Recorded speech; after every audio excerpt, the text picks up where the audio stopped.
पितम्बुजौ कनकवदातौ संकीर्तनेकपितरौ कमलायताक्षौ विश्वम्भरो द्विजवरो युगधर्मपालौ वन्दे जगत्प्रियकरौ करुणावतारौ नमस्त्रिकाल सत्याय जगन्नाथ सुताय च सभृत्याय सपुत्राय सकलत्राय ते नमः। ओम अज्ञानतिमिरन्धस्य ज्ञानाञ्जनशलाकया चक्षुरुन्मीलितं येन तस्मै श्रीगुरुवे नमः। श्रीगौरांगा नित्यानंद श्री अद्वैत चंद्र गदाधर श्रीवासादि गौर भक्त वृंदा वांछा कल्पतरुभ्यश्च कृपा सिन्धुभ्यैव च पतितानां पावनेभ्यो वैष्णवेभ्यो नमो नमः। हरे कृष्णा कृष्णा कृष्णा हरे हरे हरे राम राम राम हरे हरे। तो हम लोग महाप्रभु ने अपने छात्रों को जो आखिरी पाठ पढ़ाया, हालांकि पाठ तो और पढ़ाएंगे, मगर आखिरी पाठ इसलिए कि जब तक महाप्रभु अभी निमाई पंडित एक विद्यालय के अध्यापक के रूप में अपने बच्चों को पढ़ाते थे, तो वो बच्चे अब महाप्रभु से पूछने लगे कि ठीक है, आप हमें बताओ, एक आखिरी पाठ आप हमें दो, हमें क्या समझना है और अब क्या करना है। क्योंकि ये हमने पिछली बारी चर्चा करी थी कि अब किताबों से तो ना महाप्रभु ज्ञान दे पाएंगे और ना ही उनके शिष्य ले पाएंगे। तो उन्होंने भी बोला अब ये छोड़ो, अब आप बताओ हमें क्या करना है।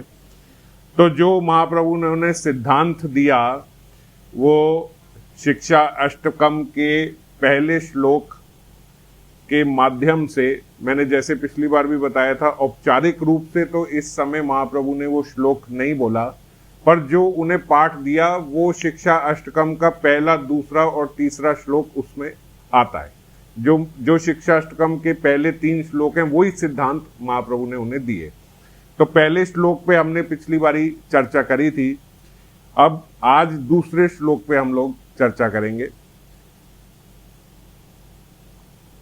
नाम नाम अकारि बहुधा निज सर्व शक्ति तत्र अर्पित नियमिता स्मरणे ना काला एतादृशी तव कृपा भगवान मामपि दुर्देवम ईदृशम इह जानिना अनुरागः। इस श्लोक में महाप्रभु ने अपने पहले श्लोक के कंटिन्यूएशन में ही और हरि नाम के बारे में बताया। जैसे पिछली बारी हमने चर्चा करी थी, चेतो दर्पण मार्जनम भव महादावाग्नि निर्वापनम। आप ये सब शब्द सुन के अब रिकॉल कर पा रहे होंगे, एक एक शब्द समझ में आ रहा है। श्रेया कैरव चंद्रिका वितरणम विद्यावधु जीवनम आनंदम बुद्धिवर्धनम प्रतिपदम पूर्णामृत आस्वादनम सर्वात्म संपन्नम विजयते श्री कृष्ण संकीर्तनम। विजयते श्री कृष्ण संकीर्तनम, इसी पे महाप्रभु ने आगे बोला, नाम नाम आकारी बहुधा निज सर्व शक्ति। भगवान के एक या 2 नाम नहीं है, नाम नाम, भगवान के तो नाम ही नाम है, बहुत अनेकों भगवान के नाम है। और नाम नाम आकारी बहुधा, जितने महाप्रभु के ये जो नाम रिवील हुए, बहुधा, बहुत सारे जो ये महाप्रभु भगवान के नाम रिवील हुए, निज सर्व शक्ति तत्र अर्पिता। इसमें जैसे शब्दों से ही पता लग रहा है, निज सर्व शक्ति तत्र अर्पिता, भगवान ने अपनी निजी और सर्व सारी शक्ति, कुछ आंशिक शक्ति नहीं। हम ऐसे ना सोचें कि भगवान में जो शक्ति है उसकी कुछ शक्ति भगवान के नाम में भी है, ऐसा नहीं है। इसीलिए इसमें बताया नाम नाम आकारी बहुधा, भगवान के बहुत सारे नाम हैं और जो भगवान के नाम है उसमें निज सर्व शक्ति, भगवान ने अपनी सारी शक्ति तत्र अर्पिता, उसमें डाल दी। अच्छा, तो कैसे लेंगे ये नाम को? तो बोला नियमितः स्मरणे ना काला। इसको स्मरण करने के लिए, हरि नाम लेने के लिए कोई नियम नहीं है।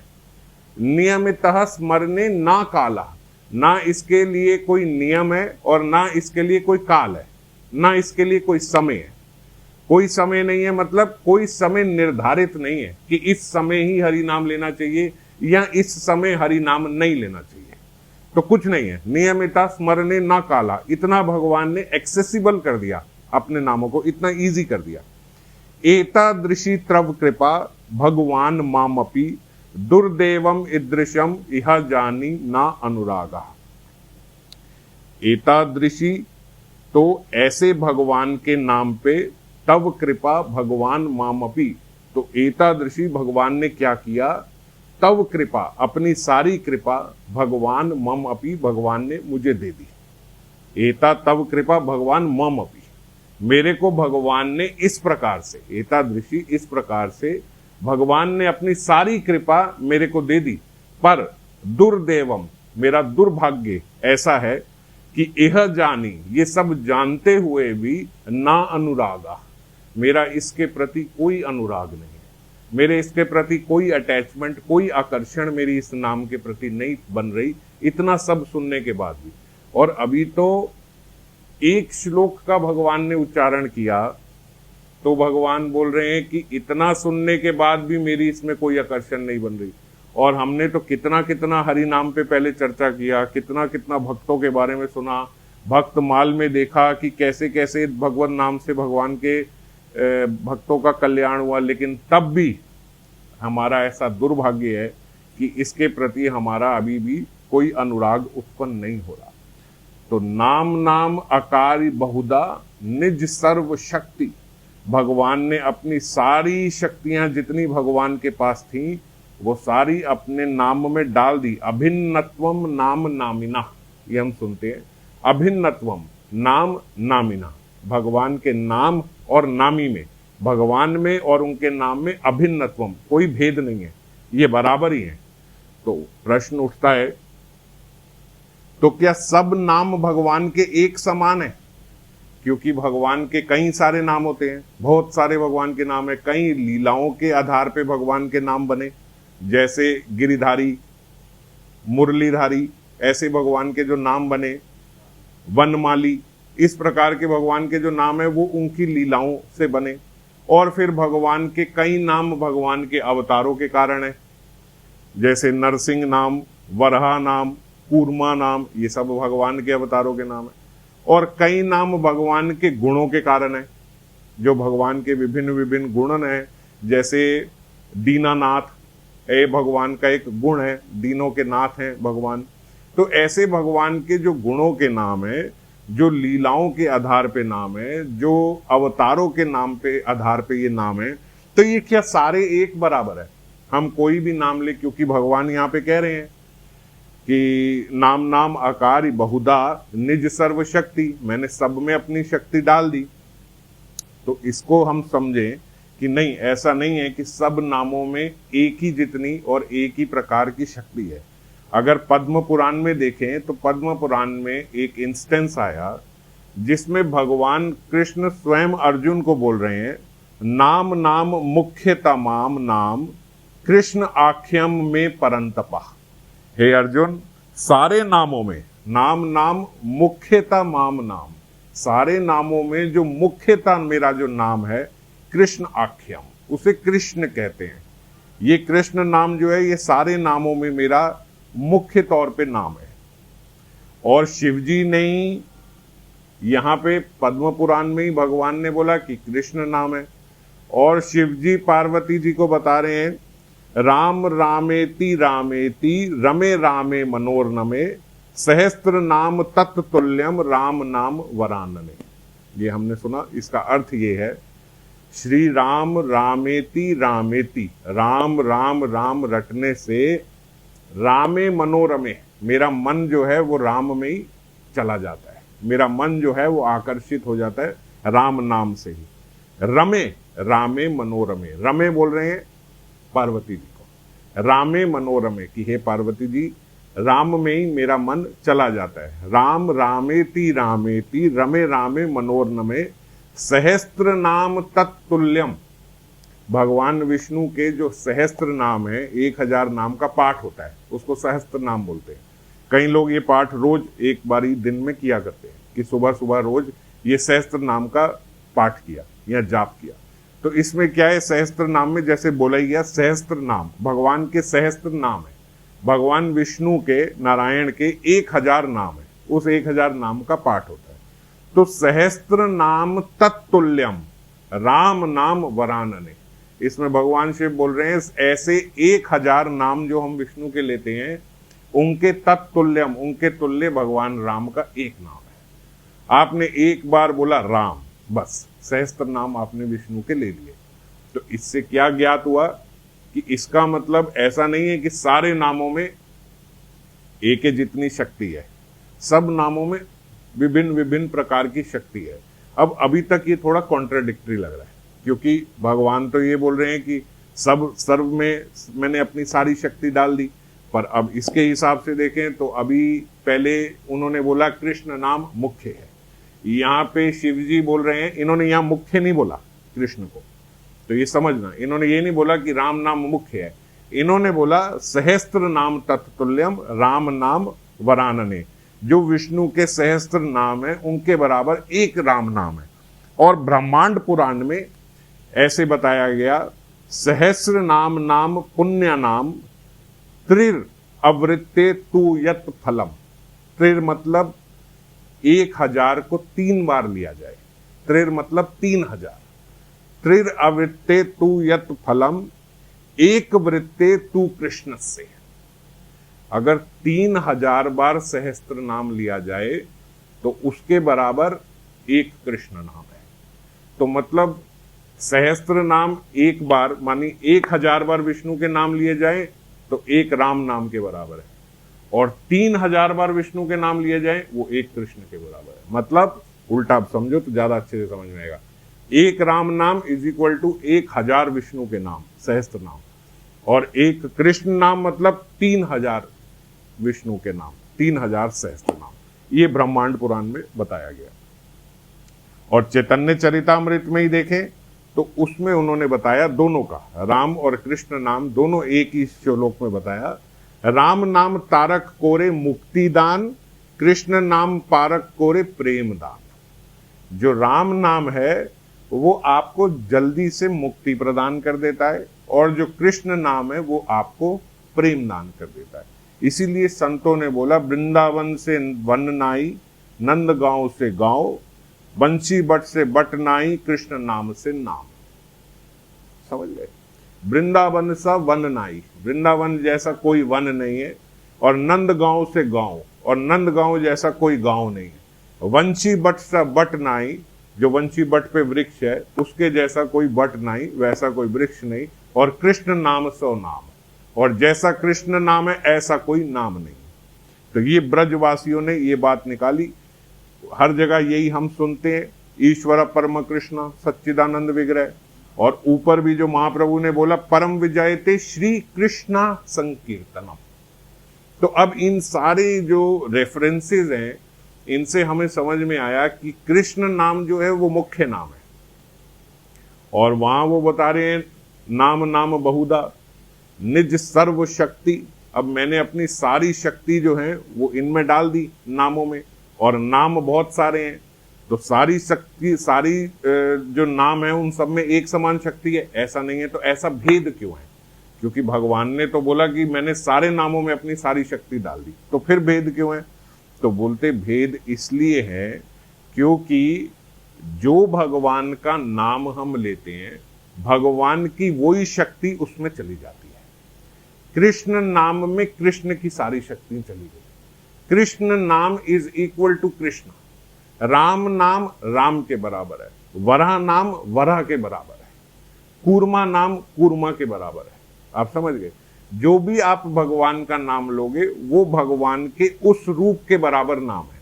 तो क्या अब भगवान के सारे रूप एक जैसे हैं?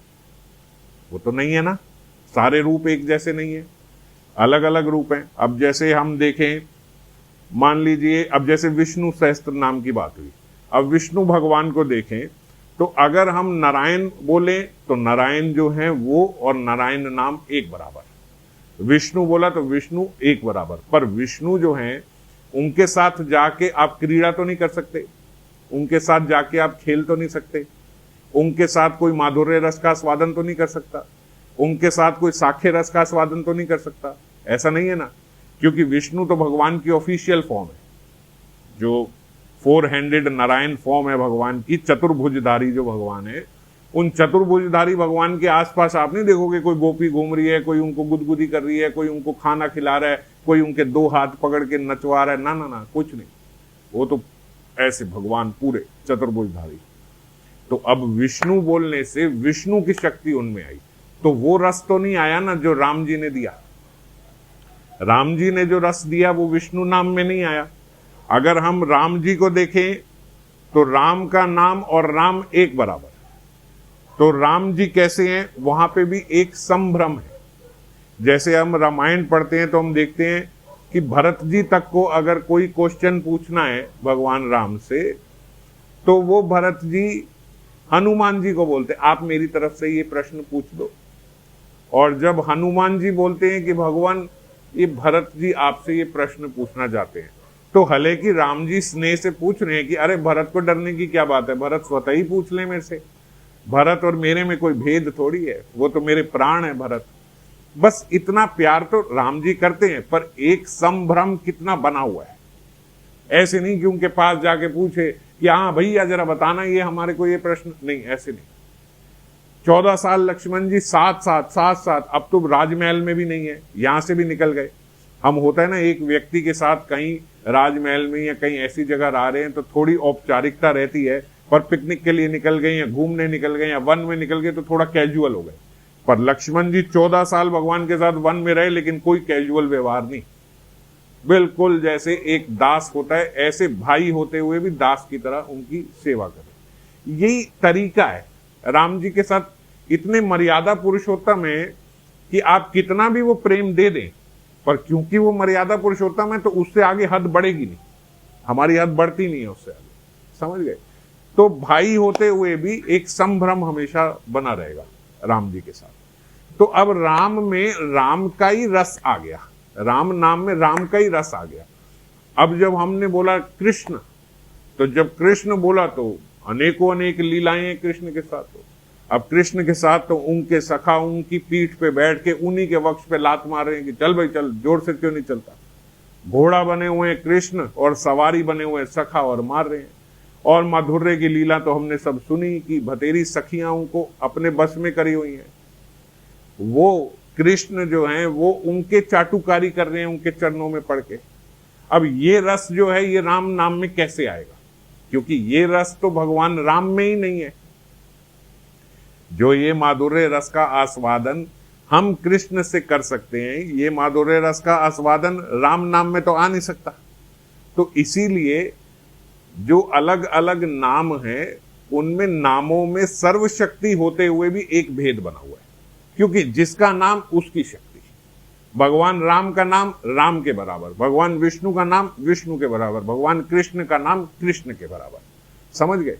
तो क्योंकि इनमें रस की भेद है, इसीलिए नाम में फिर शक्तियों का थोड़ा थोड़ा भेद है, समझ गए। अब क्यों लिखा था कि भाई सहस्त्र नाम के बराबर एक राम नाम और 3 बार सहस्त्र नाम के बराबर एक कृष्ण नाम, क्योंकि कृष्ण में जो रस है, जो आनंद है, वो और दूसरे नाम में हमें मिलेगा नहीं, वो कृष्ण में ही है।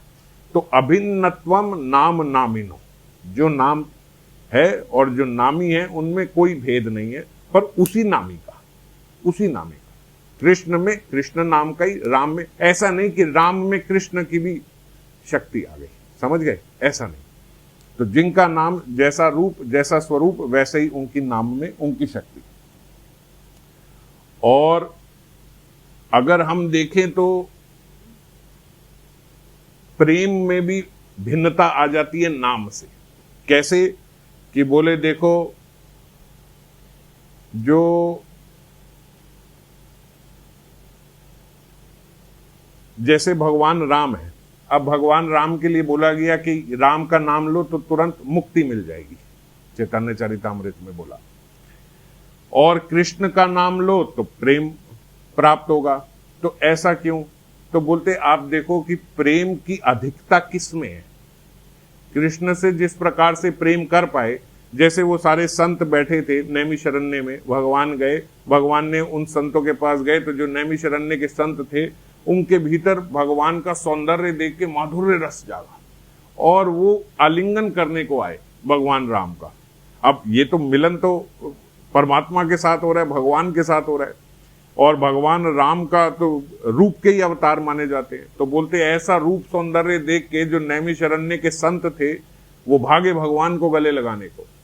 तो जब वो भागे भगवान को गले लगाने को, भगवान बोले ना ना ना ना, अभी नहीं, अभी इस बारी में नहीं, अभी हम मर्यादा पुरुषोत्तम के रोल में है, आप आना अगली बारी जब हम कृष्ण बन के आएंगे तब आना। तो बोलते जो अनेकों अनेक सखियां, जो जैसे हमने चर्चा करी थी कि लगभग 300 करोड़ सखियां थी रास में, तो उनमें ये नैमिषारण्य के संत भी थे। अब ये नैमिषारण्य के संत जो हैं उस समय जाके गोपी बन गई, और वो गोपी फिर रासलीला में उनको प्रवेश मिला। हालांकि उनको प्रवेश भी सीधा नहीं मिला, उनका वो शरीर वहीं छूट गया, क्योंकि कुछ गोपियां ऐसी थीं जिनको रासलीला में प्रवेश के लिए उनके घर वालों ने जाने ही नहीं दिया। उनके पति ने रोक लिया, उनकी सास ने रोक लिया। भगवान ने रात को 12 बजे बंसी बजाई और वो निकल के तैयार होकर भाग रही है, तो सबके घर वाले तो जाने नहीं देंगे। तो कईयों के घर वाले तो बोलते जो वो थे नैमिषारण्य के जो संत थे उनके घर वालों ने रोक लिया। तो इस पे बड़ी विवेचना हुई कि ऐसा कैसे हुआ कि गोपी देह मिल गया, और उसकी सर्वोच्च लीला जब रासलीला होने लगी तो वो गोपियों को रोक लिया, तो गोपी देह का फिर फायदा क्या हुआ। तो बोलते गोपी देह तो भगवान राम ने उन्हें करुणावश उस समय बस दे दिया कि चलो अभी नहीं कृष्ण में आना। अब जब ठाकुर जी बोल गए तो मिल भी गया, पर प्रारब्ध तो उनके बच्चे थे, अभी उनकी भक्ति पूर्ण थोड़ी हो गई थी, अभी तो चल रही थी, साधना चल रही थी। लेकिन राम जी ने बोल दिया कि अब आना अगले जन्म में, तो ठाकुर जी की बात कौन टाल सकता है। तो वो गए। तो बोलते जब वो गए वहां पे तो प्रारब्ध लेकिन उनके रह गए, और प्रारब्ध पूरे करने जरूरी हैं। तो बोलते जब वो उनके विरह में वो गोपियां रोई कि हमें ये जाने नहीं दे रहे, हमें जाना है, तो बोलते उन विरह के आंसुओं से वो उनके सारे प्रारब्ध धुल गए, और वो शरीर उनका वहीं रह गया, और वहां से उस शरीर से उनकी आत्मा निकली और बाहर गोपी देह दूसरा वही शरीर मिल गया, और उस देह से उन्होंने लीला में प्रवेश कर लिया। तो लीला में प्रवेश तो कर लिया। तो खैर, तो राम जी के साथ मर्यादा पुरुषोत्तम का एक टैग लगा है, बड़ा लफड़ा था उसमें, भाई ये मर्यादा पुरुषोत्तम है, अब आप आना कृष्ण रूप में आना। तो जब हम कृष्ण रूप में गोपी बन के आएंगे तब आना। तो कृष्ण रूप में उन्होंने उनको खूब उस पे प्रेम की वर्षा करी। अब राम जी के रूप में भी और कृष्ण के रूप में भी संतों पे तो वर्षा हुई। जो राम जी थोड़े ऐसे कि अभी नैमिषारण्य के जो संत हैं जो उन्हीं की आराधना कर रहे हैं, उन पे भी वो कृपा कर नहीं पा रहे अपने मर्यादा पुरुषोत्तम की वजह से। तो उन संतों को तो उन्होंने कृपा कर दी कृष्ण रूप में, पर जो असुर हैं, अब जैसे रावण है, कंस है, तो राम जी के रूप में तो असुर पे तो छोड़ो क्या कृपा बनेगी, तो संतों पे भी नहीं बन पाई, उनको भी अगले जन्म का वास्ता दे दिया कि तुम तब आना। अब भगवान कृष्ण ने तो उन संतों को दे दिया, प्रेम प्रदान कर दिया, पर असुरों को क्या कंस ने हरि नाम किया? क्या कृष्ण ने ऐसी कृपा करी कि दुशासन भी हरि नाम करे? ऐसी कृपा करी कि दुर्योधन भी हरि नाम करो? ऐसी कोई कृपा नहीं करी। तो बोलते असली कृपा तो जो करी वो महाप्रभु ने करी। असली महावदान्याय तो महाप्रभु हैं, क्योंकि इसमें असुर जगाई मदाई बन के आए तो जगाई मदाई से भी हरि नाम करा दिया। इस लीला में भी असुर आए, जगाई मदाई आए, मगर जगाई मदाई को भी उन्होंने संत बना दिया, जगाई मदाई को भी हरि नाम करा दिया। तो बोलते ये रूप सबसे प्रेमी रूप, सबसे महाशक्तिशाली अगर फिर कोई नाम बना तो वो नाम है श्री चैतन्य श्री गौरांग महाप्रभु का। क्यों? क्योंकि इनके जैसी कृपा तो कभी किसी ने करी नहीं। वहां असुरों का वध किया, पर महाप्रभु की लीला में कौन से असुर का वध किया? असुर आए, असुर भी हरि नाम कर रहे हैं। हिंसक जीव आए, शेर आए, चीते आए, वो भी हरि नाम कर रहे हैं। इंसान तो इंसान, असुर तो असुर, पशुओं से भी हरि नाम कराया। और तो और जो भक्तों के घर में उनका पालतू कुत्ता था वो भी हरि नाम कर रहा है, आगे लीला में आएगा। तो चाहे शेर हो, जंगल के चीते हो, कुत्ता हो, हाथी हो, असुर हो, जगाई हो, मदाई हो, सबसे हरि नाम, सबसे हरि। तो ये है असली प्रेम, समझ गए। तो इनके नाम में वही इनका प्रेम भरा हुआ है, जो महाप्रभु ने जो प्रेम दिया है वो प्रेम इनके नाम में भरा। तो सर्वोच्च नाम जो है वो महाप्रभु का, श्री गौरांगा नित्यानंदा। और इनके भीतर भी बोलते जो ये प्रेम आया, ये कहां से आया, ये किसका प्रेम है जो ये महाप्रभु के भीतर आया। तो बोलते ये महाप्रभु के भीतर जो प्रेम आया, असल में ये प्रेम तो हमारी किशोरी जी का है। मिलित अवतार है ना, राधा कृष्ण तनु है तो कृष्ण, मगर भाव लेके आए, कांति लेके आए किशोरी जी की। तो किशोरी जी की जो कांति है, उनका जो भाव है, उसके कारण वो करुणा अब इनके भीतर आ गई। ये करुणा है किशोरी जी में, वहां भी है करुणा। ये किशोरी जी की करुणा है कि वृंदावन में पूतना आई तो उसको मैया का दर्जा दे दिया गया, क्योंकि वृंदावन में आई है ये असुरी। समझ गए, ये वृंदावन में आई है, वृंदावन में आई है तो किशोरी जी की कृपा रही उस पर कि उसको मैया का दर्जा दे दिया। कहीं मथुरा या द्वारका में आई होती तो करोड़ों जन्मों तक चुड़ैल बना देते कि चल। मुक्ति तो पिशाचिनी इसीलिए बोली गई है, इसीलिए मैं बोल रहा हूं कि करोड़ों जन्मों तक ऐसे ही टाल देते कि चल भाई। मगर क्योंकि वृंदावन में आई तो कल्याण। वृंदावन में तो जो आ रहे हैं असुर, उनका जो हो रहा है उनका कल्याण पे कल्याण, क्योंकि ये वृंदावन है। वृंदावन की एक अलग बात है। वहां पे तो हजारों करोड़ों साल से भी जो वो अर्जुन के वृक्ष बने बैठे थे, उनका भी कल्याण हो गया, सब मुक्त हो गए, क्योंकि वृंदावन में किशोरी जी की कृपा है। प्रबोधानंद सरस्वती ने राधा रस सुधा निधि में किशोरी जी का एक नाम दिया, अति सांद्र कृपा एक सिंधु। अति सांद्र कृपा एक सिंधु। ठाकुर जी का नाम है कृपा सिंधु। हमारे कृपा सिंधु दादा भी है ना कृपा के सिंधु। तो ठाकुर जी का नाम कृपा सिंधु, और राधा रानी का जब नाम लेने लगे तो अति सांद्र कृपैक सिंधु। कृपैक, बहुत सारी कृपाएं, बहुत सारी कृपाओं के सिंधु है, कोई एक आध कृपा नहीं है। और कैसी कृपा है, अति सांद्र। सांद्र मतलब कंसंट्रेटेड फॉर्म, जैसे शरबत। अब शरबत है तो आपने इतना सा शरबत लिया और एक गिलास शरबत बन गया, है ना, तो इतने से में एक गिलास। अब अति सांद्र कृपैक सिंधु, एक तो इतनी सारी कृपाओं का सिंधु, और सिंधु भी कंसंट्रेटेड फॉर्म। एक बूंद लोगे तो एक सागर और बन जाएगा। शरबत में ऐसे ही होता है ना, इतना सा शरबत लिया एक गिलास बन गया, इतना सा शरबत लिया एक गिलास, इतनी सी बोतल में एक इतनी बड़ी बाल्टी बन गई। तो वो बोलते भगवान तो कृपा सिंधु, पर ये जो सिंधु हैं ये एक सिंधु नहीं है, ये अति सांद्र कृपा एक सिंधु है। इस एक सिंधु से कई सिंधु बन जाएंगे कृपाओं के, समझ गए। ऐसी कंसंट्रेटेड फॉर्म में इतनी कृपा है किशोरी जी ने। और श्रीपाद विलाप कुसुमांजलि बोल रहे हैं राधा रानी के लिए, करुणा विद्रव देह। करुणा विद्रव देह। करुणा क्या होती है कि हम किसी को देखें तो उसको देख के हमारा चित्त विगलित हो जाए, इसको ही करुणा बोलते हैं कि भाई इनके भीतर बड़ी करुणा है। क्या करुणा है कि किसी को देख के हमारा दिल पिघल जाता है, ये करुणा बोलते हैं। और किशोरी जी क्या है, करुणा विद्रव देह। किसी को देख के हमारा पूरा देह विगलित हो गया, केवल चित्त नहीं, इतनी करुणा। ऐसा नहीं कि राधा रानी का, किशोरी जी का हमें देख के बस उनका चित्त विगलित हो गया ना, अपने भक्तों को देख के पूरा देह विगलित हो जाता है, पूरे अपने देह से कृपा करने को तैयार हैं। ये अधिकारी अनधिकारी का कोई विचार नहीं है यहां पे। तो चित्त विगलित होना सुना है, पर देह विगलित होना ये केवल हमारी किशोरी जी कर सकती है कि देह विगलित हो गया हूं। करुणा विद्रव देह, कोई विचार नहीं कि ये अधिकारी है यानी अनधिकारी है, केवल उन्हें अपनी करुणा का अमृत प्रवाह देना ही देना है। ये है महाप्रभु। ये महाप्रभु ने वही किशोरी जी की जो करुणा है उसके पूरे विश्व में फैला दिया। वो वृंदावन से लेके आए और वो उनकी निधि जो थी, जो उनका निज धन था, वो पूरे विश्व में बांट दिया किशोरी जी की कृपा को। अब वो निज नहीं रही, अब वो उनके नाम के साथ पूरे विश्व में फैल गई। उनके हरि नाम के साथ अब पूरे विश्व में वो किशोरी जी की कृपा फैली है। नाम नाम आकारी बहुधा निज सर्व शक्ति।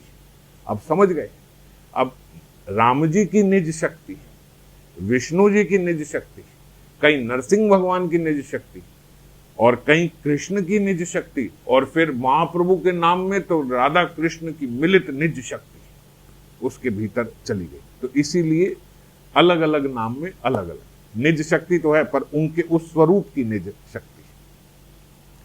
निज शक्ति तत्र अर्पिता, सारी डाल दी, सब डाल दी उसमें नाम में। एक बारी एक असली की घटना है ये देवलोक की।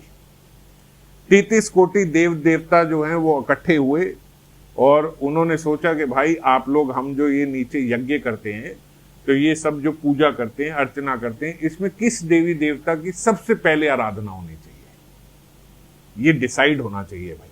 एक नियम होना चाहिए, एक देना चाहिए कि भाई सबसे पहले जब करेंगे तो सबसे पहली आहुति किसको दी जाएगी, कौन से देवी देवता की सबसे पहले पूजा की जाएगी। अब 33 कोटि देवी देवता हैं भाई, हर कोई सोचेगा कि पहले हमारे नाम की आहुति होनी चाहिए। तो क्या करें, ब्रह्मा जी के पास गए। ब्रह्मा जी को बोला भाई आप बताओ कि किस में होनी चाहिए, आप फैसला करो कि किसकी सबसे पहले होनी चाहिए आराधना, किसके नाम का यज्ञ सबसे पहले होना चाहिए, किसको आहुति पहले दें। तो ब्रह्मा जी ने बोला कि भाई देखो, ये तो एक प्रतियोगिता की तरह हो गई कि भाई हम किसको बोलें कि किसकी पहले हो किसकी नहीं हो। तो आप एक काम करो, जो सबसे पहले इस पूरे विश्व का परिक्रमा करके, सारे विश्व की परिक्रमा करके मेरे पास पहुंचेगा सबसे पहले, उसकी सबसे पहले हुआ करेगी। सबने कहा भाई बड़ी अच्छी बात है, चलो चलो चलो फटाफट, सबकी अपनी अपनी एक सवारी है, सब उस सवारी पे बैठे चले। अब थोड़ी बाहर ही निकले थे तो गणेश जी जो हैं उनको देवर्षि नारद जी मिल गए। नारद जी ने बोला भाई कहाँ जा रहे हो गणेश जी, आप तो इतने बड़े विद्वान हो। तो बोला हाँ हैं तो, लेकिन अब हर कोई चाहता है कि भाई हमारी सबसे पहले आराधना हो, हमारे को आहुति सबसे पहले दी जाए, तो हम भी। तो बोलते आपकी हो जाएगी, तो बोलते मजाक उड़ा रहे हो क्या, एक तो हमारी देह मोटी और ऊपर से सवारी इतनी छोटी, देह तो इतनी बड़ी और सवारी चूहा, तो कहां से हमारी होगी भाई, हम तो आखिरी में ही आने वाले हैं। उन्होंने बोला आप तो विद्वान हो, गणेश जी बहुत विद्वान है, तो आप तो जानते हो कि भगवान में और भगवान के नाम में कोई भेद नहीं है। बोले हाँ ये तो हम जानते हैं। और बोलते भगवान के उदर में ये सारी सृष्टि है। गणेश जी ने बोला मैं समझ गया क्या करना है। और ब्रह्मा जी के पास गए, उन्होंने एक पत्र पे कृष्ण लिखा रखा और 7 परिक्रमा कर ली, एक नहीं 7। और ब्रह्मा जी के पास जाके खड़े हो गए। ब्रह्मा जी ने बोला हाँ जी, गए कहा? बोले महाराज ये रे कृष्ण नाम, और नाम नामी अभिन्नत्वम, नाम और नामी में भेद नहीं है, और हमने एक छोड़ो 7 परिक्रमा कर ली, और भगवान के तो उदर में सारी सृष्टि है, और भगवान के तो रोम रोम से हर क्षण सृष्टि निकल रही है, तो अनंत कोटि सृष्टियों की 7 परिक्रमा कर ली मैंने। वो तो अभी एक कहीं आपकी सृष्टि की एक परिक्रमा करके आएंगे। ब्रह्मा जी ने बोला सबसे पहले गणेश जी की होगी, इसमें तो कोई बात नहीं है। तो आज भी सबसे पहले जो पूजा होती है हर कार्य में, सबसे पहले गणेश जी की होती है। अप्रूव हो गए भाई गणेश जी हैं, और कोई बात ही नहीं है। तो समझ गए, तो नाम नामी अभिन्नत्व है, ऐसा नहीं बोलने की बात है विधान है। इस विधान को ब्रह्मा जी भी मना नहीं कर सकते। हाँ भाई बात ठीक है, नाम और नामी में कोई भेद ही नहीं है, ये जान गए तो बाकी नहीं जान पाए, ये समझ गए। तो इसीलिए भगवान और भगवान के नाम में कोई भेद नहीं। अब राधा रानी वृंदावन में जब पूर्व राग में थी, तो पूर्व राग में बड़ी परेशान। पूर्व राग मतलब अभी जब कृष्ण से मिलन हुआ ही नहीं है, ये पूर्व राग केवल जब यहां आते तभी, गोलोक में तो हो नहीं सकता पूर्व राग। तो जब लीला करने के लिए यहां आते हैं तो एक राग पूर्व राग भी होता है। पूर्व राग मतलब इससे पूर्व अभी दर्शन नहीं हुए, अभी राधा कृष्ण का मिलन नहीं हुआ, जब यहां आए तो उसको बोलते पूर्व राग। अब पूर्व राग में किशोरी जी थी, तो किशोरी जी बड़ी परेशान, विशाखा सखी ने पूछा कि सखी तुम इतना परेशान क्यों रहती हो, इतना गुमसुम रहती हो, डिप्रेशन सी में रहती हो, ऐसा क्यों, तुम्हें ऐसा क्या हो गया, किसने तुम्हारी हंसी छीन ली? तो किशोरी जी बोलती, बताओ उस स्त्री का क्या होगा, उस पत्नी का, उस पतिव्रता स्त्री का क्या हाल होगा जिसको 3-3 पर पुरुष से प्रेम हो जाए। विशाखा ने बोले, ये क्या बोल रही हो? बोले, क्या करूं, अभी किसी ने आके बताया कि यहां नंद का लाला कृष्ण। बोले, जैसे ही कृष्ण बोला रोम पुलकित हो गए, ऐसा नाम बोल, नाम सुनते आगे बोला नहीं गया, अश्रु बहने लगे। बड़ी धारण करी, हृदय धारण किया। बोला, बोलो तो। बोले, एक तो इसने हृदय चोरी कर लिया, इस नाम ने। दूसरा, बोले दूसरा, जब मैं वहां जल भरने गई थी तो मुझे एक छवि नजर आई, दूसरा उसने मेरा हृदय तोड़ लिया। तीसरा, बोलते तीसरा मैंने बंसी ध्वनि सुनी जिसकी उसने मेरा हृदय ले लिया। तो नाम ने, रूप ने और वंशी ध्वनि ने। विशाखा ने बोला, मेरे पास तुम्हारे लिए एक अच्छी खबर है किशोरी जी, कि चलो 3 नहीं, तुम्हें एक ही पर पुरुष ने तुम्हारा हृदय लूटा है। ये तीनों एक ही है, जिसको तुमने देखा, जिसकी तुमने बंसी ध्वनि सुनी और जिसकी तुम बात कर रही हो, वो एक ही है, वो वही कृष्ण है, वो एक ही है। तो चलो इतना तो हृदय धारण करो कि 3 नहीं, एक ही है। तो इस लीला के माध्यम से मैं इसलिए बता रहा हूं कि किशोरी जी भी उनके नाम में और उनके रूप में भेद नहीं कर पाती। वो उतना ही आकर्षित उनके नाम से होती हैं जितना उनके रूप से होती है, जितना उनके वंशी ध्वनि से होती है। नाम, रूप, गुण, लीला, धाम सब अभिन्न है। तो इसीलिए उनकी वंशी ध्वनि, उनका स्वरूप और उनका नाम सब एक ही है, इसमें कोई भेद नहीं है। और अगर श्रीमद् भागवतम के माध्यम से देखें तो अजामिल, जब अजामिल शरीर छोड़ने लगा तो अचानक से उसने अपने पुत्र को बुलाया और पुत्र का नाम था नारायण। तो शरीर जैसे ही छूटने लगा तो सामने दिखे यमदूत, क्योंकि महापापी, अब महापापी को तो यमदूत लेने आएंगे और यमदूत बड़े भयानक होते हैं। तो बोले, जैसे ही वो भयानक यमदूत देखे तो बोला नारायण। अब नारायण उनका पुत्र तो आया नहीं, पर जो ही भगवान ने सुना नारायण, तो भगवान ने उसी समय तुरंत विष्णु दूत भेज दिए कि इसने हमारा नाम पुकारा। अब कई लोग इसमें बोलते हैं कि ये तो बड़ी अजीब सी बात है कि नारायण को पता नहीं था कि ये उनको नहीं बुला रहा है, ये अपने पुत्र को बुला रहा है। क्या उन्हें नहीं पता थी ये बात कि ये मुझे नहीं बुलाया जा रहा? बोलते उन्हें पता थी, पर तुम्हें नहीं पता कि भगवान के नाम में और भगवान में कोई भेद नहीं है। तो हालांकि उनको नहीं बुलाया, ये नारायण नहीं जानते क्या? नारायण तो हृदय में बैठे हैं भगवान जानते हैं कि मुझे नहीं, इसने अपने पुत्र को बुलाया। पर क्या करें, भगवान के नाम में और भगवान में भेद नहीं है। इसीलिए जानते हुए भी, क्योंकि नाम ले लिया, तो नाम लेते ही विष्णु दूत आ गए। और विष्णु दूत जो हैं, उन्होंने यमदूत की तो छुट्टी कर दी कि तुम तो जाओ, और इनको लेके नहीं गए और वापस नारायण के पास आए। बोले, महाराज उन्हें अभी लेके नहीं आए, क्योंकि यहां पे आपकी सेवा में वो नहीं आ सकता जिसके हृदय में प्रेम नहीं है।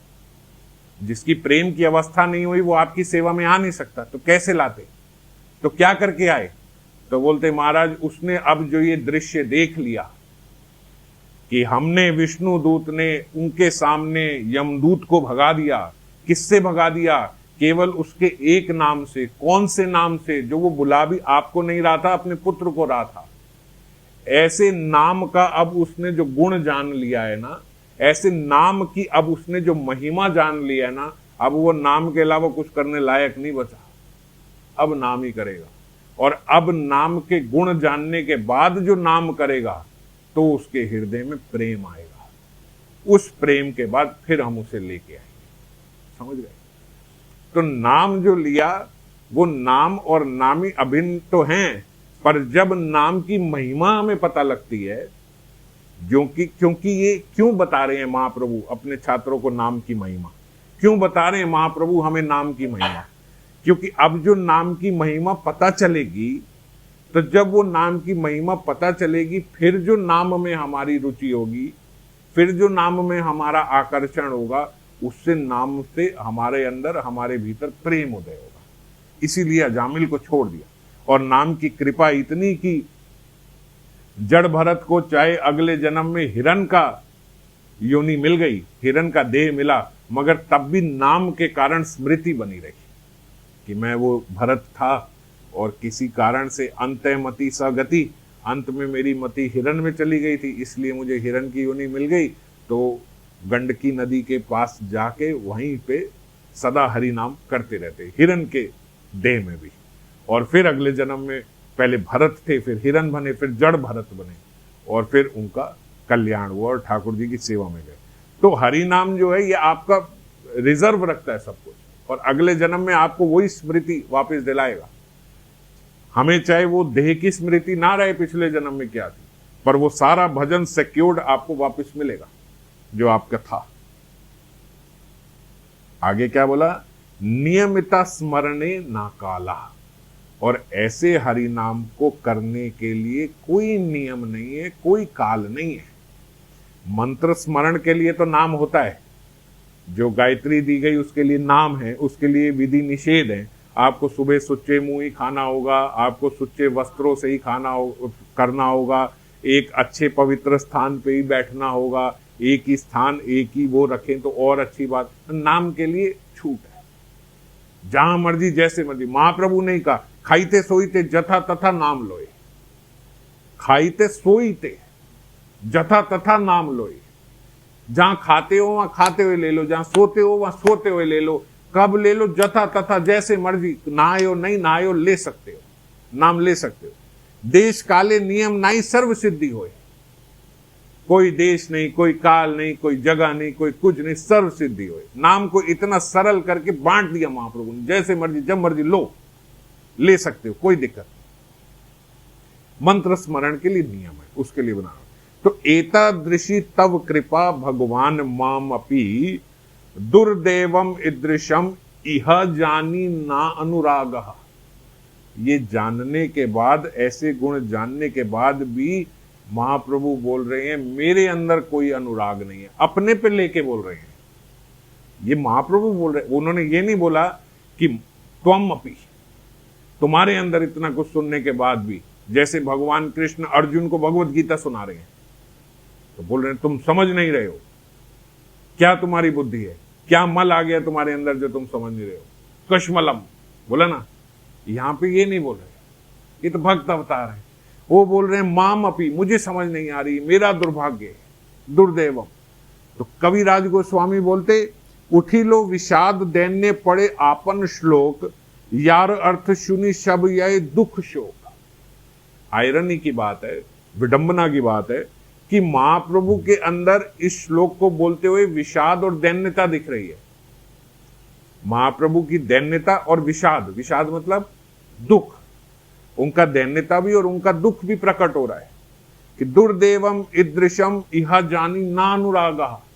इतने गुण जानने के बाद भी मेरे भीतर हरि नाम को लेके कोई अनुराग नहीं है, ये दुख है। और बोलते ये महाप्रभु का जो दुख है ये इस सारे जगत का दुख मिटाने के लिए काफी है। ये उनकी दैन्यता और दुख से भरा हुआ जो श्लोक है जो ये उन्होंने हमें दिया, ये वो तो दैन्यता से बोल रहे हैं, विषाद से बोल रहे हैं, पर उनका ये विषाद से बोली गई लाइन अगर हम समझ जाएं तो हमारे सारे विषाद खत्म हो जाएंगे। अगर हम ये समझ जाएं कि मेरा दुर्भाग्य है कि मैं इसको नहीं समझ रहा, मेरा इससे अनुराग नहीं हो रहा, ये आप समझ गए और आपका अनुराग हो गया तो आपके सारे दुख खत्म हो गए। ये महाप्रभु की कृपा है। जो बात वो दुखी होके भी बोलते हैं वो आपका दुख का निवारण कर देगी। हालांकि ये उनकी दैन्यता है, इसलिए विषाद के साथ दैन्यता भी बोला कि उनकी दैन्यता है, वो इस प्रकार से बोल रहे हैं। कविराज गोस्वामी ने इसी के लिए बताया कि हमारा ये दुर्भाग्य क्यों बना हुआ है, नाम लेने हुए भी हमारा ये अनुराग क्यों नहीं बनता। एका कृष्ण नामे करे सर्व पाप नाश, प्रेमेर कारण भक्ति करेण प्रकाश, प्रेमेर उदय है प्रेमेर विकार, स्वेद कंप पुलक आदि गद गद अश्रुधार। सरल है, थोड़ा समझा देता हूं आपको।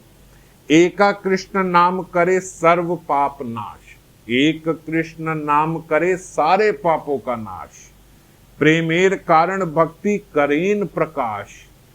जो भक्ति प्रेम प्रदान करती है वो इस एक नाम से प्राप्त हो जाती है और प्रकाशित कर देती है हमारे हृदय को ऐसी भक्ति से जिससे प्रेम प्राप्त हो जाए। ये एक कृष्ण नाम की भक्ति ऐसा प्रेम हमें प्रदान कर देती है। प्रेमेर उदय है प्रेमेर विकार, हमारे भीतर प्रेम उदय हो जाता है और प्रेम के विकार हमारे शरीर में भी दिखने लगते हैं। क्या विकार? स्वेद कंप पुलक आदि गदगद अश्रुधार। स्वेद मानी पसीने आना, कंप मतलब कांपना, हम कांपने लगते हैं। जैसे व्यक्ति बड़ी प्रसन्नता में, बड़े एक्साइटमेंट में उसका कांपने लगता है ना। और पुलक आदि, रोम रोम खड़े हो जाते हैं, जैसे एक्साइटमेंट में हमारे रोम खड़े हो जाते हैं। गद गद अश्रुधार, अश्रु बहते हैं, गद गद गद बहे जा रहे हैं कंटिन्यूसली। ऐसा नहीं कि बड़े मुश्किल से किसी प्रकार से ऐसे ऐसे करके एक आंसू निकल गया, गद गद अश्रुधार बह रही है। अनायासे भवशय कृष्णेर सेवन, एका कृष्णा नामेर फले पाई एता धन। अनायासे, और ये इसका साइड इफेक्ट है, वो क्या है कि भवशय हो जाएगा। भवशय मतलब आपकी जितनी भौतिक बुद्धि है वो खत्म हो जाएगी। ये भव सागर जो हम बोलते हैं, ये भव में जो हम बंधे हुए हैं, इस भव सागर में ये मटेरियलिस्टिक सारी चीजें हमारे भीतर से खत्म हो जाएंगी। अनायासे भवशय कृष्णेर सेवन, और कृष्ण की सेवा प्राप्त हो जाएगी। एका कृष्ण नामेर फले एत धन, एक कृष्ण नाम से ये धन प्राप्त हो जाता है, एक कृष्ण नाम से। तो अब हमें क्यों नहीं हो रहा? ऐसा क्या है कि हम इतना कर रहे हैं, हमें नहीं हो रहा? हेना कृष्ण नाम यदि लय बहुबार, तबु यदि प्रेम नाहे नाहे अश्रुधार। हेना कृष्ण नाम यदि लय बहुबार, ऐसा कृष्ण नाम अगर आप लेते हो बहुबार, बहुत बारी, तबु यदि प्रेम नाहे नाहे अश्रुधार, तब भी अगर प्रेम नहीं उदय हो रहा, नहीं हो रही अश्रुधारा, तबे जानी अपराध तहाते प्रचुर, कृष्ण नाम बीज ताहे ना करे अंकुर। ये आखिरी की जो दो लाइनें हैं ये हमारे लिए है। तबे जानी अपराध तहाते प्रचुर, तब जान लो कि एक कृष्ण नाम से इतना कुछ प्राप्त होता है और बहु नाम लेने के बाद भी हमारे भीतर प्रेम उदय नहीं हो रहा, अश्रुधार नहीं हो रही, तो मतलब यह जानी अपराध तहाते प्रचुर, हमसे बहुत सारे अपराध बन रहे हैं। अपराधे प्रचुर, बहुत सारे अपराध हमसे बन रहे हैं। कृष्ण नाम बीज ताहे ना करे अंकुर, और इस वजह से कृष्ण नाम का बीज अंकुरित नहीं हो रहा हमारे भीतर। तो इस पे भी प्रश्न पूछा, तो क्या आपने नाम की इतनी महिमा शास्त्रों से बताई, तो वो महिमा कहां गई अगर अपराधी उसको ढक लेते हैं? तो अगर एक नाम के इतने प्रभाव को अपराध ने ढक लिया, तो अपराध तो नाम से भी बड़ा हो गया कि नहीं? तो इसलिए वो बोलते कि देखो ये ऐसा है कि जैसे सूर्य तो निकला परंतु बादल आ गए। ये बाबा ने बोला कि सूर्य तो निकला पर बादल आ गए। तो अब आप ये कहो कि बादलों को सूर्य को बादलों ने ढक लिया। बोली में तो ये बोला जाता है कि बादलों ने सूर्य को ढक लिया, पर क्या बादल सूर्य को ढक सकते हैं? क्या सूर्य ढका गया है? नहीं, सूर्य की किरणें हम तक पहुंच नहीं रही, हमारे और उसके बीच में बादल आ गए हैं। सूर्य को तो नहीं ढक सकते, सूर्य की किरणों को खत्म तो नहीं कर सकते, पर वो हमारे तक पहुंच नहीं रही है। ये है अपराध। हरि नाम की तो महिमा अपार है, पर हमारे तक पहुंच नहीं रही क्योंकि हम अपराध बीच में लेके आ जाते हैं। जैसे दूसरे उदाहरण से बाबा ने बताया कि मान लो एक राजा है, राजा के पास बहुत धन है, वो चाहे तो कभी भी किसी को भी एक क्षण में अपना 0.01% भी अपना धन निकाले तो एक व्यक्ति तो ऐसे अमीर हो जाएगा। राजा चाहे तो किसी को भी धनी कर सकता है, पर आपने उस राजा के प्रति अपराध कर दिया, तो अब क्या राजा देगा? तो राजा है, वो तो धनी है, पर वो आपको नहीं देगा, वो आपको दे नहीं रहा। तो आप ये मत समझो कि आपने ये किया तो राजा को गरीब कर दिया, आपने हरि नाम की महिमा आपने कम कर दी, ये नहीं है। अभी हरि नाम रूप का जो बीज है वो अंकुरित नहीं हो रहा, क्योंकि आप अपराध कर रहे हो नाम के प्रति। तो नाम के प्रति हम ऐसा, हालांकि 10 नाम अपराध है, और हम पहले एक बार ही 10 नाम अपराधों पर चर्चा भी पीछे कर चुके हैं। तो लेकिन अब क्योंकि बात अपराध की चली है, और बड़ी इंपॉर्टेंट है इस श्लोक में, कि जब एक कृष्ण नाम से इतना कुछ मिल जाता है, तो ऐसा कौन सा अपराध हमसे बन रहा है कि उस अपराध के कारण वो नाम रूप का बीज हमारे भीतर अंकुरित नहीं हो रहा। तो एक अपराध जो सबसे भयंकर अपराध है, जिसको पहला नाम अपराध बोला जाता है, वो है हमारे भीतर जो भक्तों के लिए द्वेष आ जाता है, जो हम द्वेष कर बैठते हैं। ये द्वेष छोटी बीमारी नहीं है, ये हमें दिखता है मेरे अंदर तो कोई ऐसा द्वेष नहीं, मुझे तो किसी से कोई समस्या नहीं होती है, नहीं होती तो प्रेम प्राप्त हो जाता है। जब हम किसी को देखते हैं कि ये इतना बड़ा भक्त है, ये इतना महान भक्त है, तो मेरे भीतर वो द्वेष उत्पन्न होता है। और फिर वो द्वेष बोलते अगर बड़ी ज्वाला लेके बाहर नहीं निकलता, तो छोटी छोटी चिंगारियां ही निकलती हैं, तो उसमें व्यक्ति अपना गुणगान करने लगता है कि देखो मैंने ये करा, देखो मैं ऐसे कर देता हूं, देखो मेरे करने से ये हो जाता है, देखो मेरे। अब बोलते ये बाबा बोल रहे हैं, ये देखो बाबा ने जो जैसे समझाया है, बड़ी गजब की विवेचना है। तो बाबा ने बोला जब आप ऐसे तो नहीं दिखेगा, ऐसे तो जो एकदम ऐसे ही बोले कि ये देखना ये तो बड़ा ही खराब है, ये तो ये करता है, वो आपको दिख जाएगा इसके भीतर द्वेष है। पर द्वेष तो सबके भीतर है, क्योंकि किसी का नाम अंकुरित नहीं हो रहा, तो उसके भीतर द्वेष है। कैसे पता लगेगा? बाबा बोलते छोटी छोटी चिंगारियों से पता लगेगा। वो अपनी तारीफ करने लगेगा, मैंने ऐसे कर दिया, मैं ये कर देता हूं, मैं वो कर देता हूं, मैं वो। अपनी महानता जीव तब दिखाना चाहता है जब दूसरे की महानता को थोड़ा कम करना चाहे। हम लोग बचपन में क्लास में एक गेम खेला करते थे स्कूल में, कि एक लाइन खींची और बोला अब बिना रबड़ लिए इस लाइन को छोटा करके दिखाओ। एक लाइन खींची, बोला बिना रबड़ लिए इस लाइन को छोटा करके। तो कैसे करें? तो बोले कैसे करें? नहीं, उसके साथ दूसरी लंबी लाइन खींच दो पेंसिल से। अब जब दूसरी लाइन खींच दी तो वो लाइन छोटी हो गई कि नहीं हो गई? अब वो छोटी कहलाएगी। तो हम लोग अपना गुणगान इसलिए करते हैं। एक व्यक्ति तो साफ द्वेषी है, वो तो बोलेगा कि भाई ये कम है, ये कम, वो तो रबड़ से मिटाने की कोशिश करेगा, उसे छोटा करने की कोशिश करेगा। दूसरा व्यक्ति मिटाएगा तो नहीं, वो अपनी लकीर बड़ी कर देगा कि मैं ऐसे कर देता हूं, ये अरे ये तो मैं कर देता हूं, अरे ये तो ऐसे करते, मैं तो ऐसे करता। या बोला नहीं ये ऐसे ऐसे, बस अपना कि मैं ऐसे कर देता हूं। इसकी वजह से, इस द्वेष की वजह से जो हमारे भीतर ये है, इसके कारण हमारे भीतर का जो बीज रूपी, नाम रूपी बीज जो है वो अंकुरित नहीं हो रहा। और साधु निंदा बनती है। साधु निंदा तो हम लोगों ने बहुत विस्तार से चर्चा करी है कि निंदा करने के कितने भयानक परिणाम है। तो निंदा ना करें, एकदम बिल्कुल निंदा होनी नहीं चाहिए। श्रीधर स्वामी ने बोला कि निंदम दोष कीर्तनम, ये भी नहीं होना चाहिए। दोष कीर्तन करना भी निंदा है। कैसे? श्रीधर स्वामी ने बोला कि आप मान लो आप कहो कि यार मैं संतों की तो निंदा नहीं करता, सज्जन लोगों की तो निंदा नहीं कर रहा, मैं किसी की भी निंदा नहीं करना चाहता, पर अब मैं किसी की बुराई देख रहा हूं तो मैं आपको वो बुराई बता रहा हूं कि इसके अंदर ये बुरी बात है, और है भी उसके अंदर वो बुरी बात है, मैंने वो आपको बताई कि ये है। तो श्रीधर स्वामी बोलते कि निंदा दोष कीर्तन भी होता है। आपने उसके दोष का कीर्तन तो किया ना, उसके दोष को लेके आके यहां बखान तो कर रहे हो, है उसके अंदर दोष है, मान लिया है, पर आप उसके दोष का जो कीर्तन कर रहे हो, आप उसके दोष को जो बता रहे हो, ये भी निंदा है। तो इससे बचो। तो साधु निंदा के अंतर्गत ही आता है ये किसी के दोष का कीर्तन करना भी। और ये अपराध जब हमारे भीतर से खत्म हो जाएंगे, तब नाम के अंदर भगवान ने जो अपनी निज सर्व शक्ति डाली है, वो बीज हमारे भीतर अंकुरित होगा। और ऐसे एक कृष्ण नाम से ही प्रेम हमारे भीतर उत्पन्न हो जाएगा।